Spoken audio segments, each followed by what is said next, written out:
नमस्कार, आर्य न्यूज देख रहे हैं आप। मैं हूं आपके साथ पल्लवी सिंह। आकांक्षा दुबे के मामले में नया मोड़ सामने आया है और बड़ी खबर इस वक्त की आपको बता दें कि इस मामले में बड़ी अपडेट सामने आ रही है, जहां पर इस मामले में अनुराधा ने मधु दुबे पर लीगल एक्शन लिया है। मधु दुबे को लीगल नोटिस भेज दिया गया है। बड़ी अपडेट इस वक्त की आपको बता दें, जहां अनुराधा ने कानूनी एक्शन लिया है दुबे परिवार के खिलाफ और साथ ही साथ निर्देशक अमित राय और गायिका निशा पर भी ये लीगल एक्शन लिया गया है। उन्हें भी नोटिस भेज दिया गया है। साथ ही साथ आपको बता दें कि तमाम सवाल उठाने वालों पर अनुराधा का पलटवार है। अनुराधा की तरफ से उनकी टीम ने ये लीगल नोटिस भेजा है। मानहानि का ये केस दर्ज करवाया है अनुराधा की तरफ से और अनुराधा ने मानहानि को लेकर ये लीगल नोटिस भेजा है, जिसमें उन्होंने मधु दुबे, अमित राय और निशा पांडे से 1 करोड़ रुपए का कॉम्पनसेशन मांगा है। साथ ही साथ अनुराधा ने लिखित में शिकायत भी मांगी है। 10 दिनों के अंदर ही इस नोटिस के अनुसार उन्होंने कॉम्पनसेशन और शिकायत जो दी है उसको मांगा है।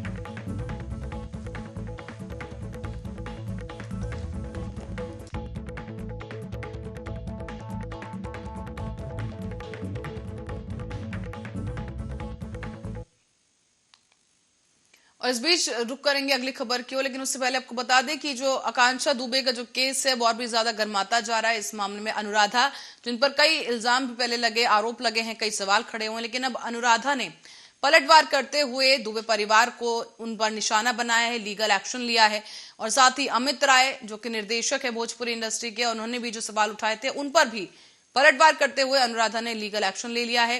साथ ही साथ निशा पांडे जो कि गायिका हैं, जिनसे फोन पर बात हुई थी, जिनका कहना था कि मधु दुबे से जब वो बात कर रही थी तो अनुराधा ने फोन छीन लिया था, उन पर भी उन्होंने लीगल नोटिस जारी कर दिया है, लीगल एक्शन लिया है। अब बढ़ते हैं अगली खबर की ओर। गोरखपुर से खबर है, जहां पर देर रात एक बड़ा हादसा हुआ है। यहाँ टाउन हॉल में स्थित होटल शिवाय के बगल में भीषण आग लग गई है।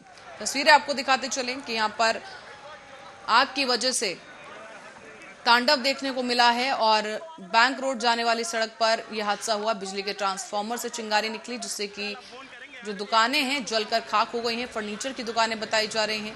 किसी तरह खुद को बचाते हुए लोग यहां से बाहर निकले हैं, सड़कों पर भागते हुए नजर आए। कहना यह भी है कि दुकान में सिलेंडर रखा हुआ था, जिसने आग पकड़ी और आग फैलती चली गई।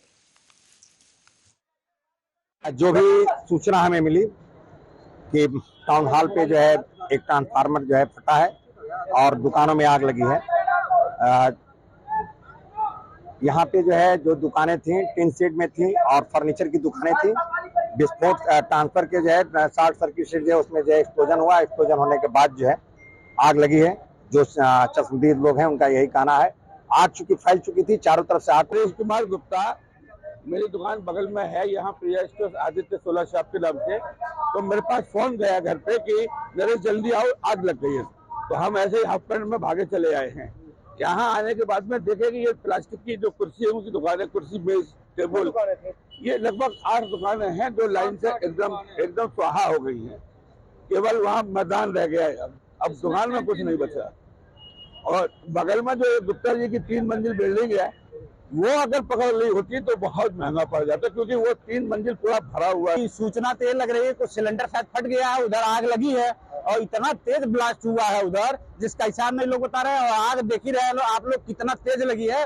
और सबसे ज्यादा चिंतामन था कि हम लोग भालोटिया मार्केट उधर पीछे दीवार तक, हमारे मलाव भवन की बिल्डिंग तक पूरी आग लगी थी। आए थे, पुलिस बहुत तत्परता के साथ थी और पुलिस लगी और पूरा दमकल ले गए। हम लोग खड़ा होकर आग बुझवाने का कार्य किया है, लेकिन प्रशासन चुस्त दुरुस्त था और मार्केट, भालोटिया मार्केट जलने से बच गई।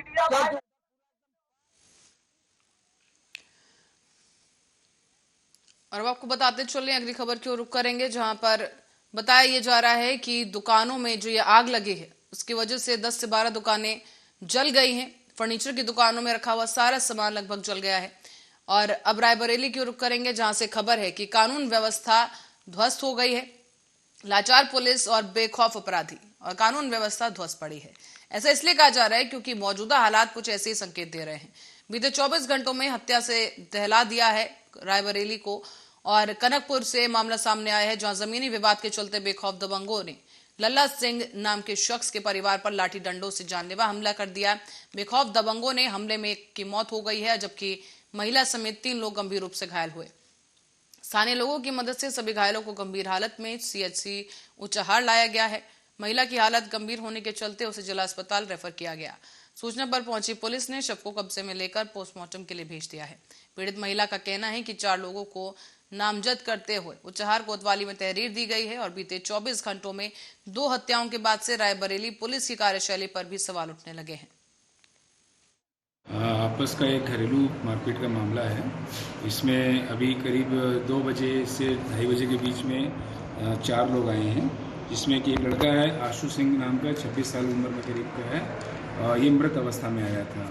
हेड इंजरी है और बॉडी में और भी 1-2 जगह इंजरीज हैं, मल्टीपल इंजरीज हैं और ये ब्रॉड डेड था। इसके अलावा एक मालती सिंह करके एक औरत है ये जो 45 साल की है, इसके भी हेड इंजरी है, इसको रेफर कर रहे हैं। और एक अनुज सिंह करके लड़का है, इसका भी माथे पे चोट है, वो सिंपल इंजरी है, उसको टाँके लगा दिए, प्राथमिक उपचार दे दिया गया है। और एक समरजीत सिंह 40 साल के पुरुष हैं, इनको भी बहुत मामूली चोट। रायबरेली से खबर है जो जिले में कोरोना बेकाबू हो गया है। आपको बता दें कि जिला अस्पताल में कोरोना संक्रमित एक बुजुर्ग महिला की इलाज के दौरान मौत हो गई है। जिला अस्पताल में ही तैनात हृदय रोग विशेषज्ञ डॉक्टर सलीम भी कोविड पॉजिटिव पाए गए और पिछले 2 हफ्तों के अंदर जिले में कोरोना के करीब 8 अन्य मरीज सामने आ चुके हैं और आज कोरोना संक्रमित की मौत हो जाने के बाद से ये मामला काफी संवेदनशील हो गया है। कोरोना संक्रमण पूरे देश में लगातार फैलता जा रहा है और बात रायबरेली जनपद की करी जाए तो रायबरेली में भी जो है वो कोरोना संक्रमण जो है वो तेजी से जिस तरह से भयावह रूप देखता जा रहा है वो एक चिंता का विषय है। आपको बताते चले कि 2 दिन में 8 मरीज कोरोना संक्रमित हो गए हैं, जिसमें आज एक बुजुर्ग महिला की मौत हो गई। वहीं रायबरेली के एक बार डॉक्टर हृदय रोग विशेषज्ञ डॉक्टर सलीम कोरोना संक्रमित पाए गए। हमारे साथ जिला अस्पताल के CMS महेंद्र मौर्य जी हैं। आखिर इनसे जानते हैं आखिर इससे निपटने की क्या इंतजाम किए गए हैं सर। हाँ देखिए, जांचें हो रही हैं जिसमें पॉजिटिव केसेस पाए जा रहे हैं। हमारे जिला चिकित्सालय के कार्डियोलॉजिस्ट डॉक्टर सलीम पॉजिटिव पाए गए हैं और एक बुजुर्ग महिला जो अमेठी की रहने वाली थी वो कल रात में भर्ती हुई थी और उनकी सांस काफ़ी फूल रही थी, सीरियस कंडीशन में थी और ऑक्सीजन वगैरह लगाया गया, उनको प्रॉपर इलाज किया गया। लेकिन शक के आधार पर उनकी जांच की गई। जांच में रैपिड एंटीजन टेस्ट जो कोरोना का होता है वो पॉजिटिव पाया गया और इलाज के दौरान ही उनकी आज मौत हो गई लगभग। और गोरखपुर के irrigation department employees union Uttar Pradesh मंडल के कर्मचारियों के द्वारा सिंचाई विभाग के कार्यालय के सामने कर्मचारियों ने लगातार क्रमिक अनशन पर बैठने के बाद लगभग 72 घंटे बीत चुके हैं। और आपको बता दें कि 72 घंटे तक अमरण अनशन चला, जिस पर लोग बैठे रहे और इस दौरान सिटी मजिस्ट्रेट के साथ मुख्य अभियंता वहां पर पहुंचे और उन लोगों की मांग सुनी गई, निस्तारण का आश्वासन दिया गया, जिसके बाद जूस पिलाकर आमरण अनशन को समाप्त किया गया है। लोग मुख्य अभियंता गंडक के कार्यालय पर उपस्थित हुए हैं। यहाँ पे कुछ लोग अनशन बैठे हुए थे। इनका कहना था कि वो 90 के आसपास उन्होंने काम किया था। उनका हाई कोर्ट का ऑर्डर था, ऑर्डर के क्रम में रेगुलराइजेशन किया जाना था, रेगुलराइजेशन नहीं हुआ। उनको कोई एक पत्र दिया गया था, उस पत्र के साथ संलग्नक लिखा था 74 संलग्नक है। संलग्नक न लगे होने के कारण ये लोग स्पष्ट नहीं कर पा रहे थे कि उसमें क्या लिखा हुआ था। आज इन्होंने डिमांड किया, उनको संलग्नक जो उस पत्र के साथ था 74 उसकी प्रति यहीं दे दी जा रही है। इसके बाद ये लोग संलग्नक पढ़ने के बाद अपनी हम इस समय मौजूद हैं गोरखपुर के सिंचाई विभाग के मुख्य अभियंता कार्यालय के सामने। आप देख सकते हैं ठीक, और यहीं पर हमारे ठीक सामने आप देख सकते हैं कि इरिगेशन डिपार्टमेंट एम्प्लॉइज के कर्मचारी पिछले कई दिनों से धरने प्रदर्शन पर बैठे थे। लगभग 10 दिनों से क्रमिक अनशन पर, फिर लगभग 72 घंटे से आमरण अनशन पर बैठते हैं। और इस दौरान सिटी मजिस्ट्रेट आए और इन लोग की बातें सुने। आइए जानते हैं क्या उनकी मांगे हैं और किस तरह से उनका निस्तारण सिटी मजिस्ट्रेट किए हैं। लगभग 72 घंटे से आमरण अनशन पर बैठे। आइए जानते हैं क्या मांगे हैं इनकी और क्या मांग करना चाहते हैं। क्या मांगे हैं आप लोग? लेकिन मांगे तो हमारी बहुत पुरानी है कि 2003 में कर्मचारियों को जो 90 में निकाल दिए गए थे उनको रखने के लिए बात थी, उनको नहीं रखा। अवैध नियुक्तियाँ इन्होंने भर मार कर दी। इसके खिलाफ हम लोग कोर्ट गए। कोर्ट ने आदेश दिया कि इनको रखा जाए और इनको रखा भी जाए और शहर वेतन भी दिया जाए। सब कुछ उसमें था, उसमें आया। आने के बाद में 48 लोगों को तो रखा गया, वो भी यहाँ नहीं। जब मैं वहाँ आत्मदाह की नोटिस दिया उत्तर प्रदेश शिवपाल सिंह के ज़माने में, तो वहाँ जाकर शासन से आदेश हुआ तो उनको इन लोगों ने रखा।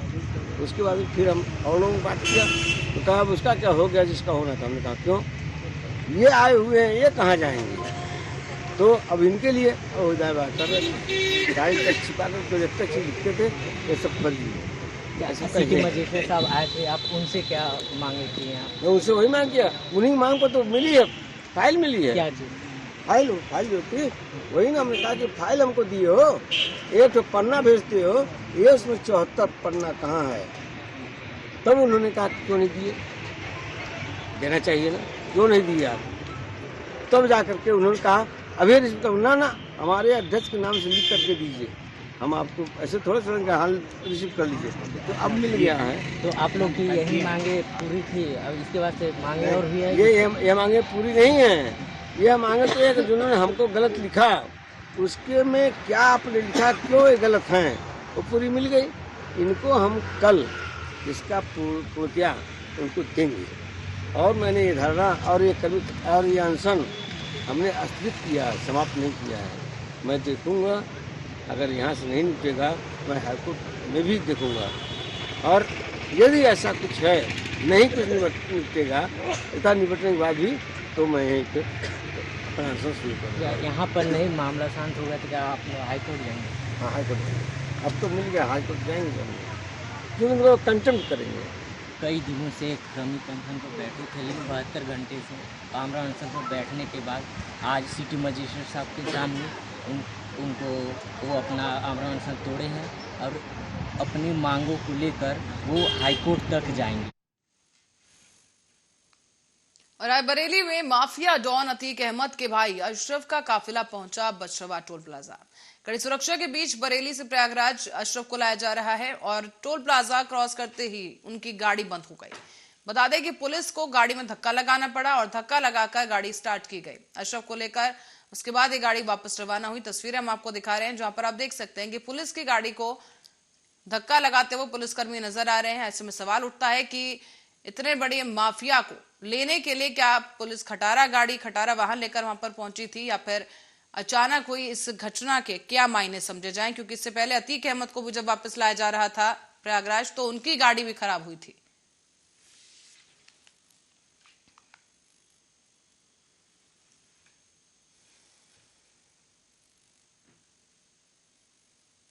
और जांजगीर से खबर है, जहां जिले के विकासखंड अकलतरा के अंतर्गत आने वाले जांजगीर से अकलतरा नेशनल हाईवे रोड पर एक टाटा ट्रक वाहन को अकलतरा पुलिस ने जब्त किया है। इस पर 28 मवेशी भरे हुए थे जिनका अवैध परिवहन किया जा रहा था। पुलिस ने इस मामले में जांच शुरू कर दी है और वाहन के नंबर से इसके चालक के बारे में जानकारी जुटाई जा रही है। बता ये भी दें आपको कि गौ सेवा के सदस्यों को देखकर टाटा वाहन में सवार लोग वहां से भाग खड़े हुए हैं। पुलिस ने जब वाहन की तलाशी ली तो करीब 28 नग मवेशी भरे हुए मिले। इनमें से 5 की मौत हो चुकी है और कुल 28 नग मवेशी जिसकी अनुमानित कीमत लगभग 10 लाख रुपए बताई जा रही है, क्रूरतापूर्वक रस्सी से बांधकर उन्हें वाहनों में भरा गया था।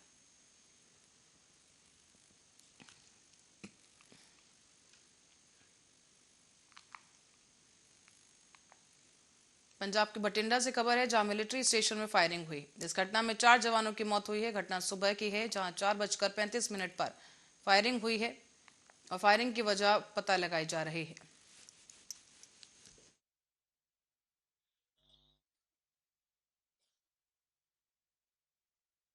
आज इंसीडेंट फायरिंग ਦਾ ਸਾਨੂੰ ਰਿਪੋਰਟ ਹੋਇਆ ਸੀਗਾ ਆਰਮੀ ਕੰਟੋਨਮੈਂਟ ਦੇ ਏਰੀਆ ਵਿੱਚੋਂ, ਜਿਹਦੀ ਫਰਦਰ ਇਨਫੋਰਮੇਸ਼ਨ ਜਿਹੜੀ ਹੈਗੀ ਕਿ ਉਹਦੇ ਵਿੱਚ 4 ਬੰਦਿਆਂ ਦੀ ਡੈਥ ਹੋਈ ਹੈ ਜਿਹੜੇ ਗਾਰਡ ਡਿਊਟੀ ਤੇ ਸੀਗੇ ਆਫਿਸਰਸ ਮੈਸ ਦੇ ਲਾਗੇ। ਉਹਦੀ ਫਰਦਰ ਇਨਵੈਸਟੀਗੇਸ਼ਨ ਸਾਡੀ ਜਿਹੜੀ ਟੀਮ ਹੈਗੀ ਹੈ ਐਸਪੀਡੀ ਸਾਹਿਬ ਦੇ ਹੈਡ ਉਹ ਕਰ ਰਹੀ ਹੈਗੀ ਹੈ। ਅਜੇ ਤੱਕ ਐਕਸੀਡੈਂਟਸ ਦਾ ਪਤਾ ਨਹੀਂ ਲੱਗਿਆ, ਲੇਕਿਨ ਜਿੰਨੀ ਕਿ ਇਨਫੋਰਮੇਸ਼ਨ ਸਾਡੇ ਕੋਲ ਆਈ ਹੈਗੀ ਹੈ ਉਹਦੇ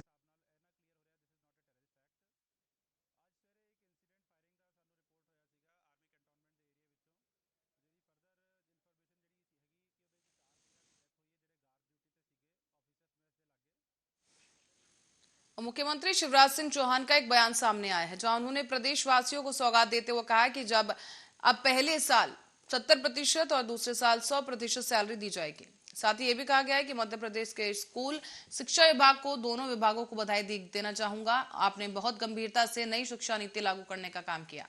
लगातार हम लोग प्रयास कर रहे हैं। नेशनल अचीवमेंट सर्वे में भी हम लोग 17वें नंबर पर थे और आज 5वें नंबर पर पहुंच गए।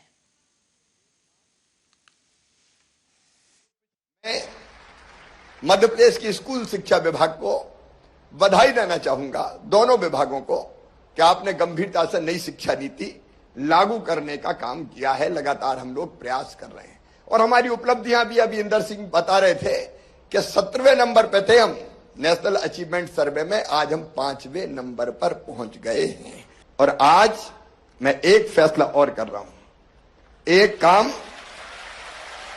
जो पिछली सरकार ने गलत किया था उसको मैं थोड़ा सुधार रहा हूं। अब पहले साल 70% और दूसरे साल। बिहार के मुख्यमंत्री नीतीश कुमार और डिप्टी सीएम तेजस्वी यादव राहुल गांधी और कांग्रेस के अध्यक्ष मल्लिकार्जुन खड़गे से मिलने पहुंचे। इस दौरान राहुल गांधी ने कहा कि विपक्ष को एक करने में बेहद ऐतिहासिक कदम लिया गया है और ये एक प्रक्रिया है। विपक्ष का देश के लिए जो विजन है हम उसे विकसित करेंगे। जितनी भी विपक्षी पार्टी हमारे साथ चलेंगी हम उनको साथ लेकर चलेंगे और लोकतंत्र और देश पर जो आक्रमण हो रहा है उसके खिलाफ एक साथ खड़े होंगे और लड़ेंगे। नीतीश जी ने कहा कि ऑपोजिशन को एक करने में एक बहुत ऐतिहासिक कदम लिया गया है। आपने सवाल पूछा कितने ऑपोजिशन पार्टीज को इकट्ठा करना है। देखिए, ये एक प्रोसेस है और ऑपोजिशन का जो देश के लिए विजन है उसको हम डेवलप करेंगे और जितनी भी पार्टियां हमारे साथ चलेंगी उनको हम सबको एक साथ लेकर जो देश में आइडियोलॉजिकल लड़ाई चल रही है, विचारधारा की लड़ाई चल रही है, उसको लड़ेंगे। जो इंस्टीट्यूशंस पर आक्रमण हो रहा है, जो देश पर आक्रमण हो रहा है, उसके खिलाफ हम सब एक साथ मिलकर खड़े होंगे और एक बहुत। मध्य प्रदेश के पूर्व मुख्यमंत्री और कांग्रेस नेता दिग्विजय सिंह इस समय प्रदेश के दौरे पर हैं। उन्होंने इस बीच सागर में जिले के 3 मंत्रियों गोविंद सिंह राजपूत, गोपाल भार्गव और भूपेंद्र सिंह को सीधे सीधे चेतावनी दी है। कहा गया कि जिस दिन कुर्सी जाएगी उस दिन क्या होगा। मंत्रियों की दादागिरी चल रही है और इन सबके ऊपर गृह मंत्री नरोत्तम मिश्रा बैठे हुए हैं। जरा भगवान से डरिए, कुर्सी जो है वो किसी की नहीं हुई है। ठीक दे तो उसके ऊपर भी अब मुकदमा दर्ज, कोई उनके खिलाफ बोल दे तो मुकदमा दर्ज। और मुकदमा क्या? 151, जिसकी जमानत तत्काल होना चाहिए। जमानत के लिए जब अर्जी लगती है तो एसडीएम उठ के चले जाते हैं, केस नहीं सुनते, जेल भेजो। अनुसूचित जाति जनजाति अत्याचार अधिनियम का दुरुपयोग किया जा रहा है, झूठे केस बनाए जा रहे हैं। अरे हम भी मुख्यमंत्री रहे, मंत्री रहे, मेरे कार्यकाल में 10 साल तक मेरे राघोगढ़ विधानसभा सीट का एक भी भाजपा का मतदाता, का सपोर्टर को ये कह दे कि उसके साथ मैंने अन्याय किया हो। उल्टा जब इमरजेंसी में जब ये लोग पकड़े जा रहे थे तो मैंने उनको छुड़ाया, मैंने उनको जेल में जाने से बचा लिया। भूपेंद्र सिंह जी, गोविंद सिंह जी, गोपाल भार्गव जी, आप सब आज मंत्री हैं, कल क्या होगा किसी को नहीं मालूम। हमेशा याद रखिए, ये कुर्सी किसी की सगी नहीं होती है। जिस दिन कुर्सी पे उससे उतरोगे तब आपको आपका क्या हश्र होगा, आप इस बात को समझ सकते हैं। आपने जो परिपाटी डाली है और इनके सबके जो उस्ताद हैं वो नरोत्तम मिश्रा जी हैं, दतिया के गृह मंत्री। अरे इनके गृह मंत्री का